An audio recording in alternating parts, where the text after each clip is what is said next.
Ça a commencé par un choc pour tout le monde, ça a été très violent. C'était donc un samedi, heureusement pour tous. Quand on est arrivé sur place, les bottes de caoutchouc aux pieds, les images, elles resteront à jamais dans les mémoires. Là, on a échappé à une catastrophe terrible puisqu'on a relevé jusqu'à 1,80 m d'eau dans les classes.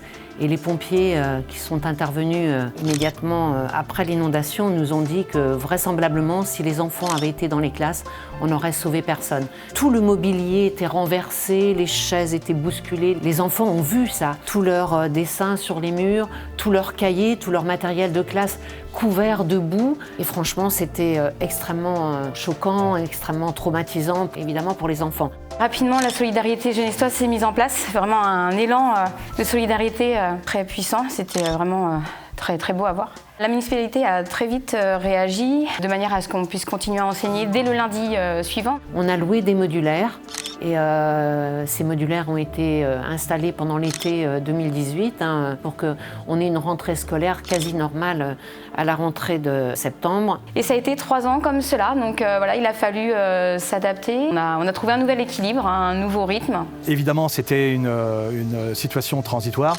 On n'envisageait pas de refaire rentrer les enfants dans l'ancienne école qui avait été inondée. On a commencé à travailler en décembre 2018 sur le projet et l'école a commencé en construction en janvier 2020.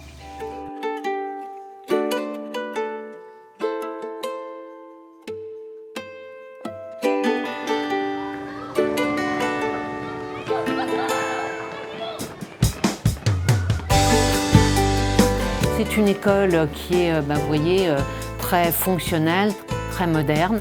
On a des interclasses entre les salles de classe, ça a été demandé par les enseignants. L'architecte et la municipalité ont écouté nos demandes. On doit admettre que la plupart ont été généreusement validées. On a du matériel, bien sûr, vidéo dans toutes les classes. Et donc les choix des couleurs, ça s'est fait bien sûr en concertation avec les enseignantes et avec les élus. Alors on est sur un bâtiment qui respecte les normes énergétiques qui sont toujours en vigueur et on a choisi d'avoir un chauffage électrique alimenté par des panneaux solaires.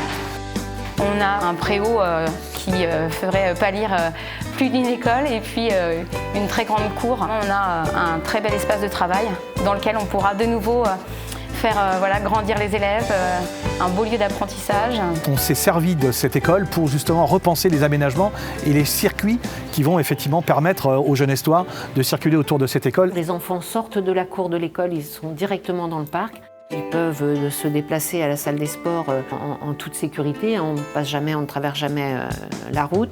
Ils restent à proximité du restaurant, ils restent à proximité du centre de loisirs. La cour qui était la cour de l'ancienne école qu'on a rasée, on l'a transformée en un espace de stationnement pour les parents d'élèves, entre autres choses. On a ajouté quelques jeux, etc. pour faire que cet espace soit un espace vivant. On a aussi profité d'une petite zone humide en bordure du ruisseau du Plessis pour y aménager une mare pédagogique. On a fait ça aussi avec le syndicat de bassin de Vicoin. De la cour de l'école, on peut observer ce qui se passe dans cette mare pédagogique.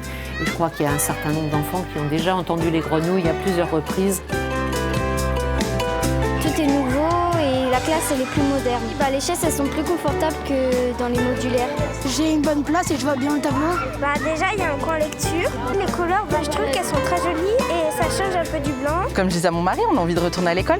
On aurait eu cette chance-là d'avoir des classes aussi grandes, la technologie. Je pense que là, ils peuvent être que ravis. C'est un très bel outil de travail, c'est très bien pensé, moderne et puis c'est dans l'air du temps. C'est lumineux, il y a de quoi s'épanouir dans cette école.